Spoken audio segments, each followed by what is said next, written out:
Hi everyone, welcome back to the channel. In this tutorial, I will show you how to create a clean and custom calendar designs in Canva. It's fast and easy. So let's get started. First, just open your Canva and then next just open your designs, go to apps, and then just search for the calendar maker, this one. Just click on this app, this one, just click on it.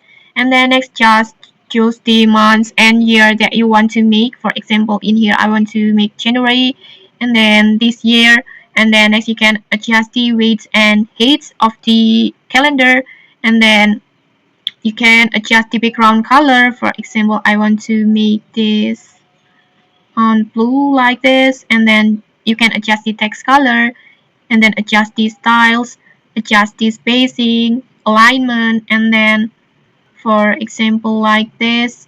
And when you're done about the settings, just click on add calendar like this.